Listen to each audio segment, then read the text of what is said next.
And I'm gonna just kinda keep it plain and simple, and to my understanding, and I can answer y'all some questions hopefully in a little while.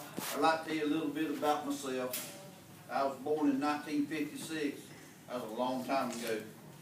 But I'm only 59 years old, and I realized over time growing up that I was extremely blessed to grow up where I grew up and how I grew up. Because even though that wasn't that long ago where I lived, we were way behind times. But I didn't realize that at the time, but now I do. Has anybody in here ever seen the movie Old Yeller? Did you like that? If you hadn't seen it, you need to see it. It's a classic. Basically, how I grew up, and my siblings, it was kind of like the movie Old Yeller or the book Old Yeller. We raised our own food, and we lived off of the woods and off of the land, so to speak. And it's something that basically I do even now. I've raised my children in the woods, and now I got 4 grandsons, and they can't wait to get out of school to get in the woods every day. We're avid hunters, and at the same time, we appreciate what the good Lord's created for us in the wildlife and in the woodlands, and the intricate web that the way it's all woven together. We grew up raising our own hogs, and they were wild hogs, and we would turn them loose every morning, and they would roam the woods, and every night they would come back home just for a little handful of corn. That was a treat, and that's what made them come back home every evening, and we would put them back in the pens, and every morning we'd turn them loose. They would just roam the woods. Now, where I grew up at was a turpentine camp. Does anybody know what a turpentine camp was? They get turpentine out of pine trees? Exactly. Way back in World War II and all, to my understanding, that was a very important thing. You would take and you would chop a pine tree, and it would make it bleed. And they put tar cups on there, and it caught the tar. And they used that throughout all type of things, making paint, building ships, all kind of stuff. That was a big thing. And I got to grow up there at that turpentine camp, and this was very hard-working people and poor people. But every day they spent their life in the woods, and they learned how to survive in the woods. And I've tried to pass that on down to my kids and to my grandkids. The deer at that time, there were deer in the woods, but they weren't very many because we had something called screwworms. Has anybody ever heard of screwworms? Screwworms was a fly larva that anything that had an injury on it, even people, but especially all the wildlife, that screwworm fly would actually lay eggs in the wound, and the screwworms would actually eat the live flesh of whatever it landed on. And I still remember us getting, my grandpa getting medicine from the state, where if we seen an animal or had an animal, we would try to doctor it. Of course, later on, they were able to eradicate the screwworm fly, and that helped the deer population and all the wildlife. When I was growing up, there were wild cows in the woods. My grandpa was more or less like a cowboy, but instead of being out west, we was in the flatwoods down here. And they herded up cows in the woods. Everything made their living off of the woods. Same way with the hogs. But I was hired by the Langdale Company a long time ago. My great-grandpa worked for the Langdale Company. My grandpa worked for the Langdale Company. So we had about 4 generations doing that. And it just come from the knowledge of knowing where all the landlines was, and where all your neighbors in the woods. Because everybody had their own hogs back in those days, and they had their marks in their ears, and that's how you knew whose hogs it was. It's just like branded cattle. it was the same way. And they would be devastating wildfires. In 1955, a fire come through even close to right here that went all the way to the ocean and then turned around and come all the way back. And it literally it burnt out every swamp, it crossed every creek and every river from here all the way to the east coast. Now, in 55, I hadn't even been born yet. But when I was 10, 11, 12 years old, I could still see the effects of that wildfire and what it had done. It had its good side to it. That was just the way it was intended for it to be when it got hot and dry times.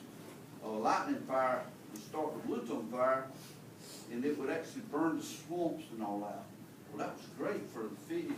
It was great for the wildlife. It regenerated everything. It made everything back brand new. And back in 07 and also in 11, we had devastating wildfires down here in the Okefenokee and all the surrounding area. Every day for like 2 months, we had to fight wildfires. Every evening, there would be a big wind come off of the ocean. And even as far as here inland, we would get that effect from it, and the fires would pick up and they were just devastating. We lost thousands and thousands of acres of planted pine. But the reason why we did, we realized now, was where we had cut pine, it may have been 50 to 60 trees to the acre. But when you go back and plant, you put 600 to 700 trees to the acre. The fuel supply was there so strong and so powerful that we couldn't hardly stop it. And we didn't stop it until it rained and got ample moisture back in the ground. But I work with the hunting clubs. I work with the hunting leases. That's what I do. I've got over 200 hunting leases. I'm proud to say that of hunting, because a lot of people don't understand hunting. You show me a true hunter that really loves and appreciates hunting, I'll show you somebody that really loves and appreciates the wildlife there. Because they're going to do everything they can to ensure that we have wildlife. Do I have any hunters in here? Good, many hands of hunters. Well, as you hunt, you understand and you realize that we have to keep like the deer herd thinned down where they'll stay healthy. For many a year, we didn't have any predators on the deer. Now, it's kind of a different story. We do have. The coyotes is really something that has come in over the last 20 years that has had an impact on the fawn survival. There's some areas right now where the fawn survival is pretty low simply because of the predators, and that's mainly coyotes. I got to grow up, there again, I'll tell you a little more about me. I got to grow up getting up in the morning time and going and hitching an old mule.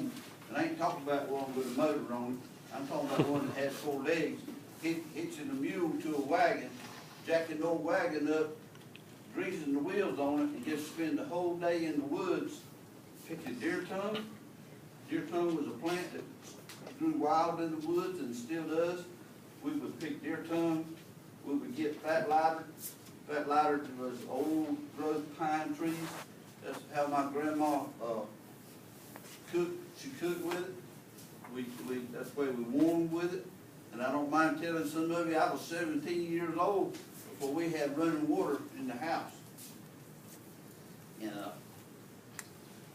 if you grow up that way, you think that's how everybody lives. But once you get older, I realized that they didn't.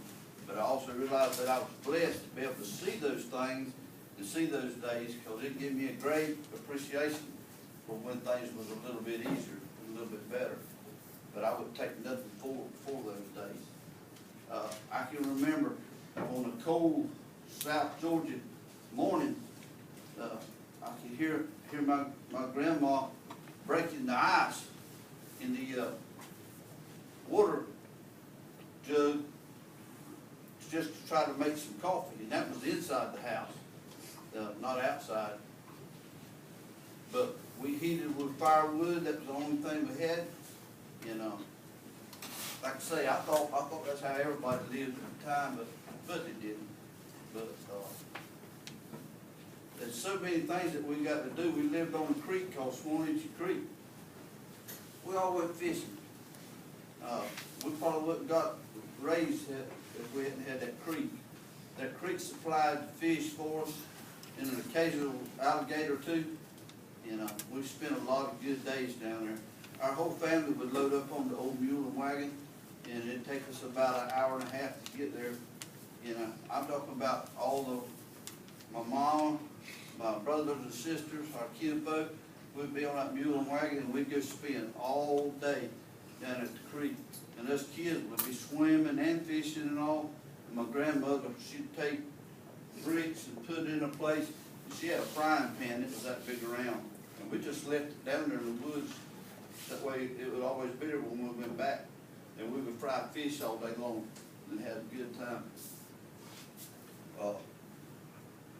I may get off, Zach, and just guide me back if I get away from what we're talking about. That all of this is very intricate. It all works together.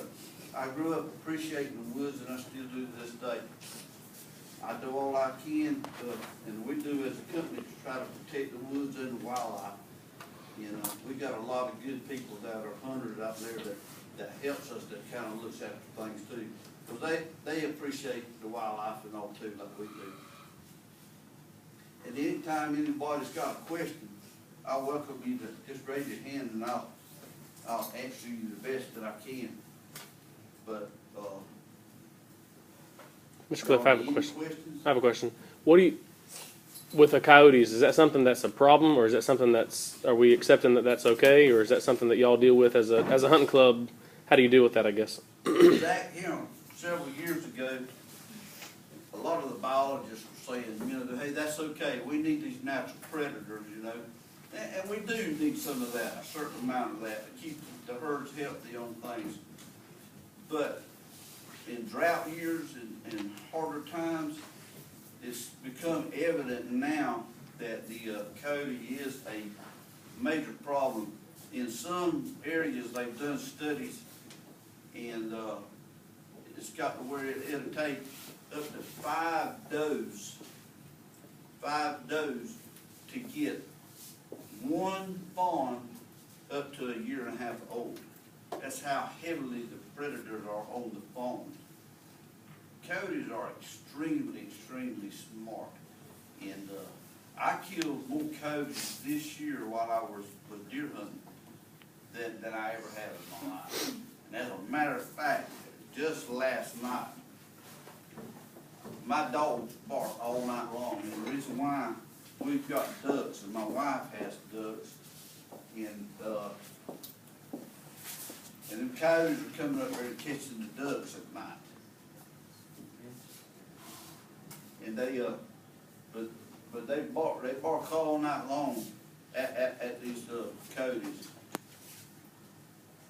Going back to when I was talking about earlier, where I grew up at was in the middle of a 64,000 acre wildlife management area. And I can remember being about 12 or 14 years old, there was no coyotes, none whatsoever. The coyotes at that particular time were all west of the Mississippi River. They claimed that there was none on this side of the Mississippi River. And what happened over time, just naturally, coyotes made it across the river, but Mississippi somehow. And to my understanding, there was some people that actually brought the coyote on this side, and they done it for several reasons, but one of them was to where they could actually run them with their hounds, their hound dogs. They enjoyed running coyotes with their hound dogs. But they are survivalist specialists. I've seen them where they live off of absolutely nothing but berries in the woods. They'll live off of anything, and they are extremely smart. Any more questions? Yes, sir. I shot a black coyote this year. Is that right? What did you shoot him with? 7mm 08. Oh, yeah. Good. Was he by himself? Yes, sir. He came running down the fire break Yep. and stand. A lot of times it'll appear that they're by themselves, but they work in packs, they'll work in unison. I've actually watched them on clear cuts, and they'll communicate one to another with just a slight bark and a yelp. And I know on TV y'all seen before, like lions, how they work, and they'll kind of circle something and kind of lie in wait, and one will actually get after a game animal, and then they'll all just kind of get after him together. That's the same way the coyotes do. I watched them work in unison, yelping one another, trying to make something run and flush something, and then they'll all surround it and catch it. You would think that they could do that, but they can catch. They got their canines are that long, and they can just run for days. I've seen people run them with their hound dogs before, and they would just run until the hound dogs just couldn't run anymore. You know, I mean, they're just a very tough critter. But y'all will hear more and more about the coyotes. But they have been pretty devastating in the last few years on survival. A lot of people try to trap them. I'm on the DNR board now for the state of Georgia, and when I say that, what it is, a steering committee setting up a 10-year plan for the hunters and wildlife. And I tried to talk with DNR about actually giving some type of incentives for people to trap the coyotes and do everything that they can. I actually know some people that actually went out and tried to poison the coyotes, which is a bad thing because it gets in everything.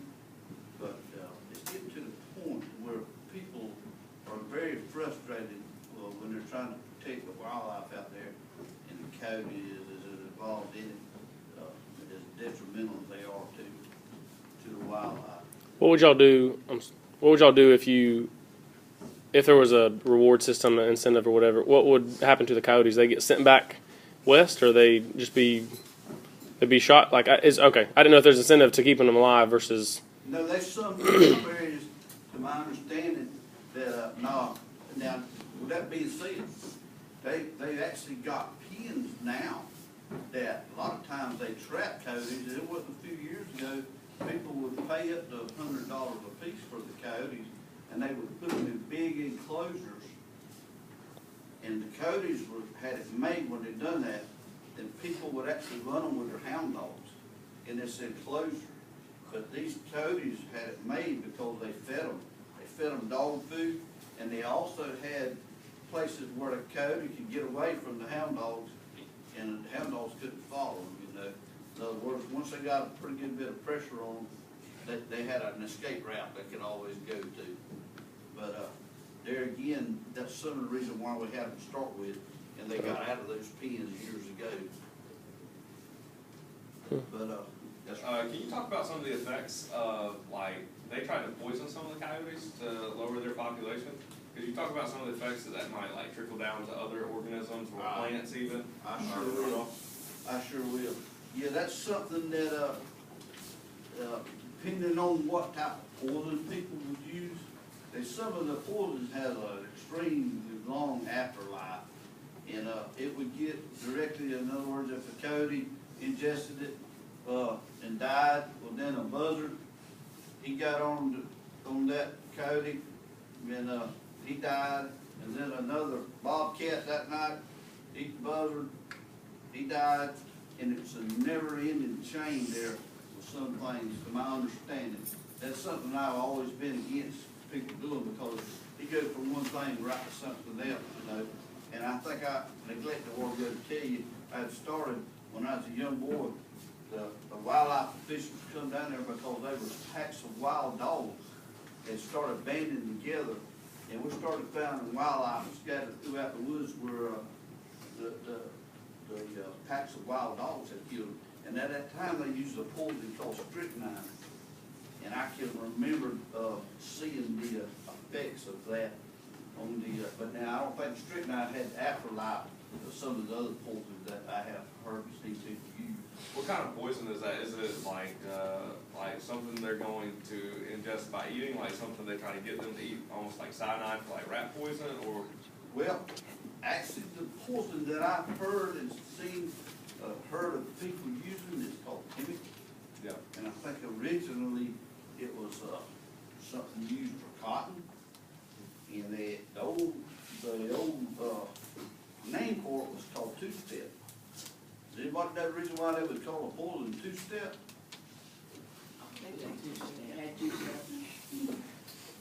Take 2 steps on the dead. Anything that eat it, didn't take the 2 steps, and it was laying right there. That's how powerful this stuff was.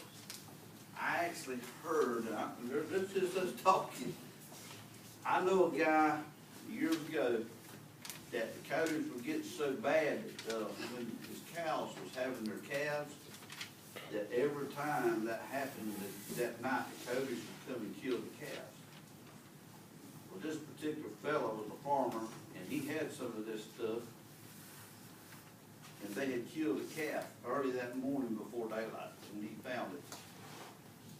He cut the calf open and put this particular